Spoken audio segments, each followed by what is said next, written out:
አሁን ለምሳሌ እኔ እስልምናን መከተል ብፈልግ የትኛውን እስልምና ነው መከተለው? እኔ አሁን በዘመኔ ስኖር እስልምና ሁለት መሆኑን አላውቅም።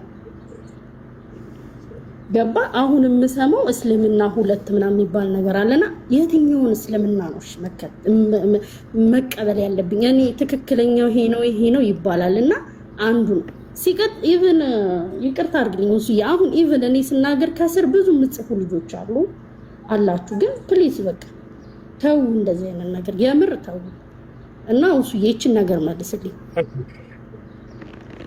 አየሽ አንድ ሰው እስልምናን መቀበል ቢፈልግ የትኛውን እስልምና ነው የሚቀበለው የሚለው እስልምና በመጀመሪያ ሁለት መስሎ የታያችሁ ሰዎች ይሄ ስህተት ነው።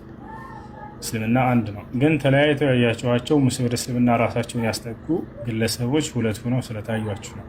ያ ማለት ግለሰቦቹ በግንዛቤ የተለያዩ ማለት እስልምና አስተምህሮቱ የተለያየ ሁለት ነው ማለት አይደለም።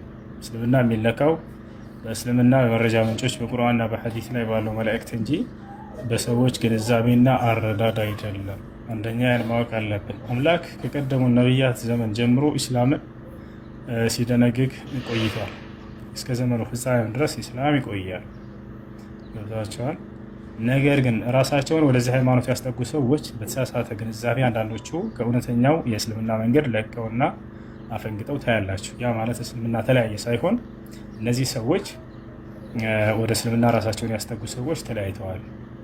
በምን ምክንያት ነው የተለያዩት? የትኛውስ ነው እውነተኛው ብለን የዛኔ እውነተኛው የትኛው እንደሆነ ለማወቅ ወደ እስልምና የመረጃ ምንጮች ወደ ቁርአን ወደ ሐዲስ በመመለስ የምናውቀው። ሁለተኛ ይሄ ነው።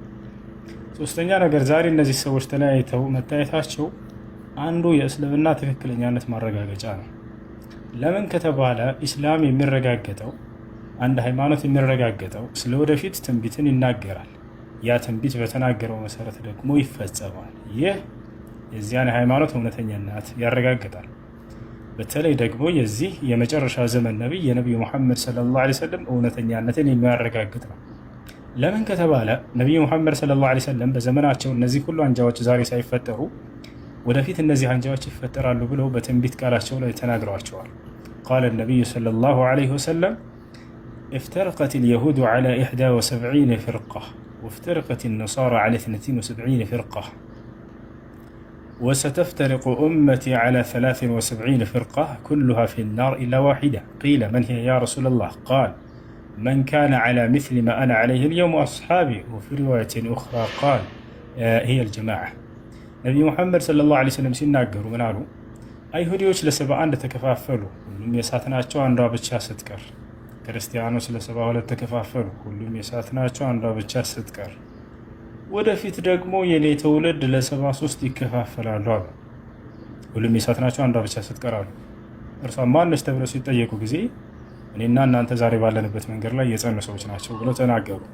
አያችሁ፣ ከዚህ ምን እንረዳለን? ለጥያቄው መልስ ዛሬ ተለያይተው ማየታችን እነዚህን ነቢዩ ሰለላሁ ዐለይሂ ወሰለም ቀድሞ የተናገሩት ነገር ነውና አንድ ነቢይ ስለወደፊት ተናግሮ ያ የተናገረው ትክክል ተፈጽሞ መታየቱ የነቢይነቱ ማረጋገጫ ነው። ትንቢት ይባላል አይደል?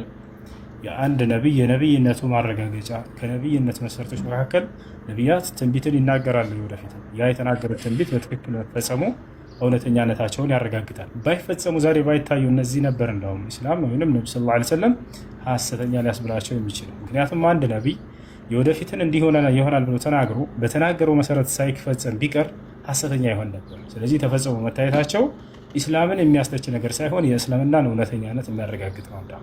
ይሄ ነው ሌላኛው። ታዲያ እነዚህ ሰዎች ዛሬ ላይ የምታያቸው ሰዎች ትክክለኛው መንገድ ላይ ያሉትንና ያለሉትን እንዴት ነው ማወቅ የምንችለው የሚለውን የመጨረሻ መንገራቸው። ያም ነቢዩ ሰለላሁ ዐለይሂ ወሰለም ተጠይቀው መልስ ሰጥተውበታል። ታዲያ የትኞቹ ናቸው ከ73ቶቹ የሚድኑት አንቱ የአላህ መልእክተኛ ሲባሉ ጊዜ መን ካነ ዐላ ሚስሊ ማ አነ ዐለይሂ አልየውም ወአስሓቢ አሉ። ልክ ዛሬ እኔና ባልደረቦቼ ባለንበት መንገድ ላይ ያሉ ናቸው ብለው ተናገሩ። ማለት هم الذين استقاموا على كتاب الله وعلى سنة رسوله صلى الله عليه وسلم وعلى ما كان عليه أصحاب رسول الله صلى الله عليه وسلم قرآننا حديث لا بتجلزونا ያን ቁርአንና ሐዲስ የነብዩ ሰለላሁ ዐለይሂ ወሰለም ዘመን ሰሃቦች፣ ታቢዒዎች፣ ተባዑ ታቢዒን፣ ሰለፎች ብለን የምንጠራቸው እነርሱ በተገነዘቡበት ግንዛቤ ላይ ያሉ ናቸው። ታዲያ በቁርአንና በሐዲስ ላይ የአላህን ባህሪያቶች በተመለከተ ያ ነው ምናልባት ውዝግብ የፈጠረብሽ ሁለት ሌላኛ መስሎ ታዩት።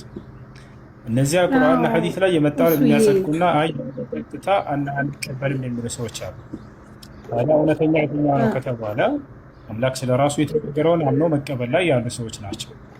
ያንንም ሲቀበሉ ጊዜ ያው ይቅርታ ሁሱዬ ፍጥረታት አያመሳሰሉም። ይኸውልህ እኔ ነገርኩ እኮ እኔ ማለት ከሙስሊም ጋር ነው ያደግኩት። ኢቨን ቤቴ ውስጥም ነገርኩ ከሙስሊም ወንድም አለኝ ገብቷል።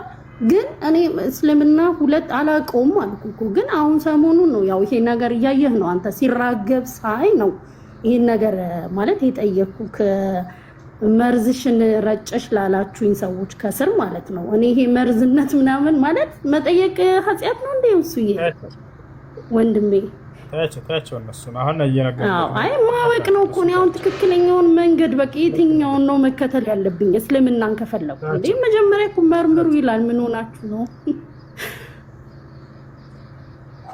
ታያቸው እነሱ አዳምጪ። ለማንኛውም እሺ አምላክ ማወቅ የምንችለው ነቢያቶች በተናገሩት ልክና ልክ ብቻ ነው። ከነቢያት ውጭ አምላክን የሚያውቅ ማንም የለም። ይወታችኋል።